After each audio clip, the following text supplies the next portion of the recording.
BA प्रथम वर्ष के पाठ्यक्रम में निर्धारित किरातार्जुनीयम महाकाव्य का हम अध्ययन कर रहे हैं।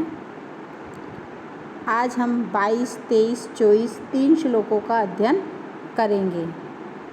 सर्वप्रथम 22वें श्लोक में किरात के द्वारा दुर्योधन की धार्मिकता के विषय में बताया जा रहा है।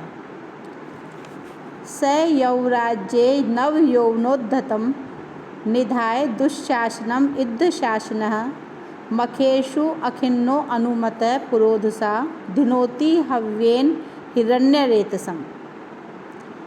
स वह अर्थात वह जो दुर्योधन है यौराज्य युवराज पद के ऊपर अर्थात अपना उत्तराधिकारी के रूप में नव यौवनोद्धत है, नवीन युवा अवस्था से उद्धत जो तैयार है, निधाय उसको नियुक्त करके दुःशासन को इद्ध शासनम सफल आदेश वाला सफल शासनम आदेश वाला मखेषु अर्थात यज्ञ आदि कार्यों में अखिन्न आलस्य से रहित होकर के प्रसन्न चित्तमन से अनुमत है अनुमति प्राप्त पुरोधसा पुरोहितों के द्वारा धिनोति तृप्त करता है, संतुष्ट करता है हवियों के द्वारा हिरण्य रेतसम अग्नि को अग्नि में अर्थात अग्नि में जो हव्य जैसे तिल घी दूध आदि जो हविष्यान्न इसके द्वारा अग्नि को तृप्त करके संतुष्ट करने का कार्य कर रहा है। यहाँ बताया जा रहा है कि वह जो दुर्योधन है वह सदाचार का आश्रय लेकर और न्यायपूर्वक राज्य करता हुआ प्रजा का ही अनुरंजन करता है। अभी तो वह यज्ञों का आयोजन करके देवताओं को भी प्रसन्न करता है। ऐसा नहीं है कि केवल वह अपने राज्य के जो लोग हैं, जो प्रजा है, उन्हीं का अनुरंजन करता है। वह यज्ञ आदि के माध्यम से देवताओं को भी प्रसन्न करने में लगा हुआ है। आजकल उसने समस्त राजकार्य संपन्न करके उसकी देखभाल के लिए उसने अपने भाई दुःशासन को युवराज पद पर नियुक्त कर दिया है और स्वयं पुरोहित की आज्ञा अथवा राय या सलाह के माध्यम से या उसके अनुसार यज्ञ कार्य धार्मिक कार्यों में लगा रहता है। यहाँ किरात युधिष्ठिर से कहता है कि दुर्योधन अपने अनुज दुःशासन को युवराज पद पर नियुक्त करता है। इससे उसका भ्रातृप्रेम और युवा शक्ति के उचित उपयोग की प्रवृत्ति की सूचना प्राप्त होती है।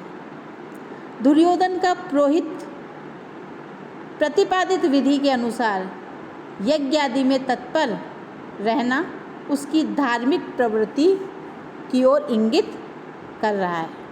भारतीय परंपरा में धार्मिकता तथा सच्चरित्र राजा की गुण संपत्ति मानी गई है। प्रजा धर्मानुरागी जो शासक है उसको आदर की दृष्टि से देखती है, उसका सम्मान करती है। तो इस प्रकार जो दुर्योधन है वह प्रजा की दृष्टि में अपने आप को सत्पुरुष के रूप में सिद्ध करने हेतु निरंतर यज्ञादि कार्यों में लगा रहता है। दुर्योधन की धार्मिक प्रवृत्तियों का वर्णन करके गुप्तचर रूप जो किरात है वह कहना चाहता है कि प्रजा में धार्मिकता के कारण लोकप्रिय शासक पर विजय प्राप्त करना आसान नहीं है। यहाँ अनुप्रास शब्द अलंकार है। इसके बाद दूसरे श्लोक में 23वें श्लोक में युधिष्ठिर को बता के विषय में कह रहे हैं कि आपको उद्योग तो करना ही चाहिए और इस आशा का कारण भी है कि प्रलीन भूपालम अपि स्थिरायति प्रशासाद अवारिधि मंडलम भुवः स चिंतयति एव भिय त्वद एष्यति अहो दुरंता बलवद विरोधिता। यहाँ पहले तो जो दुर्योधन है उसके विषय में बताया कि उसकी जो धन संपत्ति है, राज्य संपत्ति है, वह निरंतर प्रगति को, उन्नति को प्राप्त हो रही है और सभी जो सैनिक आदि हैं, अन्य जो देश के राजा आदि हैं, वह उसके मित्र बने हुए हैं और उसकी आज्ञा को शिरोधार्य किए हुए हैं तथा धार्मिक कृत्यों के द्वारा वह जो दुर्योधन है प्रजा को अपनी ओर आकर्षित कर रहा है, अपनी ओर मिला रहा है। लेकिन फिर भी हे राजन, हे युधिष्ठिर, आपको उद्योग अवश्य करना चाहिए। इसका कारण है कि प्रलीन भूपालम अपि, प्रलीन नष्ट हो गए हैं, भूपालम अपि जो शत्रु राजा है, अर्थात शत्रु राजाओं के समाप्त करने वाला वह जो दुर्योधन है, स्थिरायति और लंबे समय से जो स्थायी रहने वाली प्रशासाद अवारिधि और उस पर प्रशासन करता हुआ, उसका पालन करता हुआ अवारिधि अर्थात समुद्र पर्यंत की जो मंडलम भू है, जो भूमंडल है, अर्थात वह उस भूमंडल का, उस राज्य का शासन कर रहा है जिसका कोई शत्रु नहीं है। उसने सभी शत्रु राजाओं को समाप्त कर दिया है और वह चिरकाल से स्थायी रहने वाली ऐसे भूमंडल को प्राप्त करके भी, उस पर शासन करने पर भी वह दुर्योधन चिंतयति एव, चिंतित रहता है, विचार करता रहता है, बिह आपत्तियों से, विपत्तियों से, त्वद एष्यति आपकी ओर से अर्थात युधिष्ठिर की ओर से आने वाली जो विपत्तियां हैं उन पर विचार करते हुए चिंतित रहता है। अहो, अरे, दुरंता अर्थात कठिन अंत वाली, बलवद विरोधिता, बलवद बलवान से अथवा प्रबल के साथ शत्रुता की जो भावना है। यहाँ वनेचर जो किरात है वह युधिष्ठिर से कहता है, हे महाराज, दुर्योधन की सफलता जानकर आपको निरुत्साह नहीं होना चाहिए, क्योंकि यद्यपि वह समुद्र पर्यंत जो भूमंडल है उसका शासन कर रहा है और सभी जो उसके प्रतिपक्षी जो शत्रु आदि हैं, उन राजा हैं, उनका भी वह नाश कर चुका है, फिर भी जब उसे आपके विरोध का स्मरण होता है, याद आता है, तब वह अत्यधिक चिंतित हो जाता है। वास्तव में बलवान के साथ शत्रुता करने का परिणाम बुरा ही होता है, बुरे अंत वाला ही होता है। तो यहाँ गुप्तचर किरात ने जो पूर्व के पद्य हैं उसमें दुर्योधन के द्वारा जो लोकप्रिय बनने के लिए किए गए जो प्रयास है, जो कार्य हैं, उनका वर्णन किया और उसके पश्चात इस पद्य में वह उसके हृदय की आंतरिक जो दुर्बलता है उसका वर्णन किया है। दुर्योधन का विशाल जनपद पर अधिकार है, फिर भी वह पांडवों के ओर से आने वाली जो विपत्तियां हैं, भविष्य में आने वाली जो विपत्तियां हैं, उनको सोचकर वह डरता रहता है, यह सूचित किया है। इस सूचना के द्वारा किरात युधिष्ठिर को उसके शौर्य और भावी विजय का एहसास करा रहा है। यहाँ अंतिम जो चरण है, अहो दुरंता बलवद विरोधिता, यह सूक्ति है। यहाँ सामान्य कथन से दुर्योधन की भयग्रस्तता आदि विशेष कथन का समर्थन होने के कारण अर्थांतन्यास अलंकार है। इसके पश्चात 24वें श्लोक में जो किरात है वह दुर्योधन के विषय में कहता है, अशंकित आकारम उपैति, असंकित शंका से रहित आकारम, आकार को उपैति प्राप्त करता हुआ, अर्थात अपनी चेष्टाओं को गुप्त रखता हुआ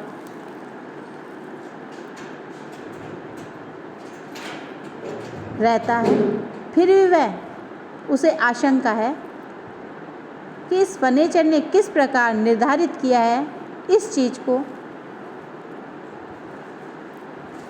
कि वह जो कौरव है, दुर्योधन है, वह राजा युधिष्ठिर से भयभीत है, डरा हुआ है। उसको इस पद्य में बताया कि वह किस कारण से डरा हुआ है। कथा प्रसंगेन जनै उदाहृताद अनुस्मृताद अखंडल सुनो विक्रम तवाभिधानाद व्यथते नत आनन स दुसहान मंत्र पदाद इव उर्ग है। कथा प्रसंगेन, जब कहीं कथा प्रसंग वार्तालाप चल रही हो, चर्चा चल रही हो, बातचीत हो रही हो, जनै उदाहृता, जनै लोगों के द्वारा, उदाहृता कहे गए, अनुस्मृताद अखंडल सुनु विक्रम, अनुस्मृत याद करके, अखंडल अर्थात इंद्र के जो सुनु पुत्र अर्थात अर्जुन के विक्रम पराक्रम को, तब अभिधानात और आपके अर्थात युधिष्ठिर के नाम को, व्यथते पीड़ित होता है, दुखी होता है, नत आनन है, नत नीचे की ओर, आनन अपने मुख को कर लेता है, स वह दुर्योधन, सुदुसहा अर्थात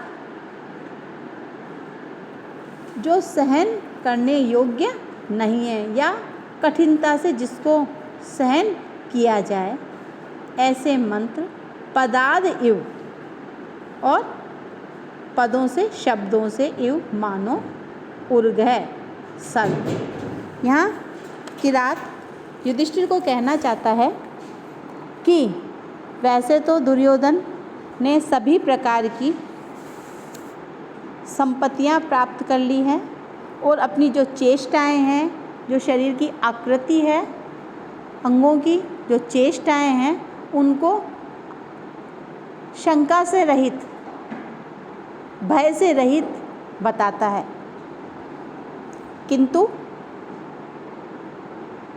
वह भयभीत है।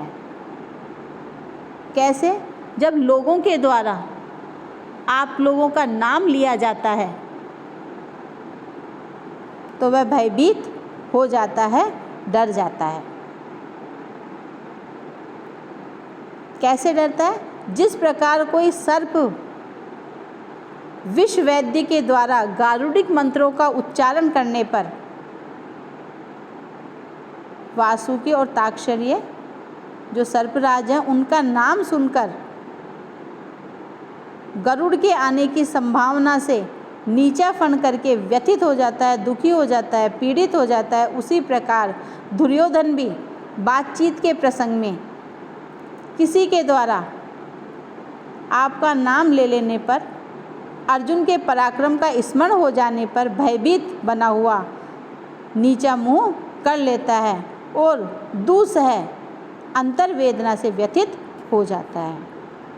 यहाँ इस पद्य में श्लेष अलंकार है। श्लेष श्लेष्टै अनेकार्थाभिधाने श्लेष इष्यते, अर्थात इस पद में दो दो अर्थ निकलते हैं।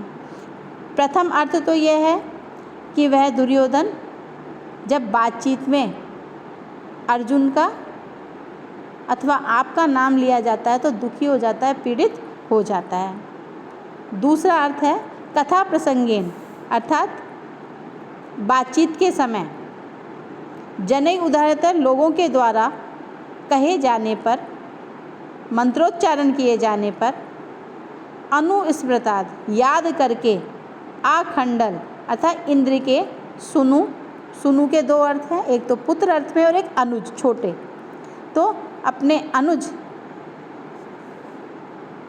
विक्रम है उसके पराक्रम को, तो इंद्र के अनुज अर्थात विष्णु के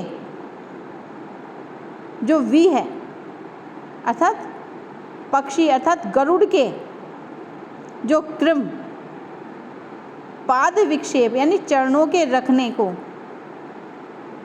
जिसने ऐसा सर्प, उसको याद करके वह नतमस्तक हो जाता है। गरुड़ विष्णु का वाहन पक्षी है। गरुड़ और सर्पों में शत्रुता होती है।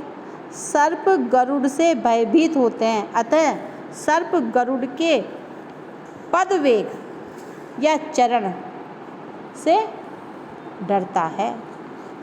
तो यहाँ यही बताया गया है कि जब ताक्षर्य और वासुकी के नाम वाले जो मंत्र से मात्र ग्रहण न्याय के अनुसार किसी के नाम के एक देश अर्थात एक प्रथम अक्षर का ग्रहण करने पर उसे समुचे नाम का ग्रहण मान लिया जाता है। अतः ताक्षर्य और वासुकी ये दोनों विशिष्ट सर्पों के नाम हैं जिनका आशय तय और वैसे है।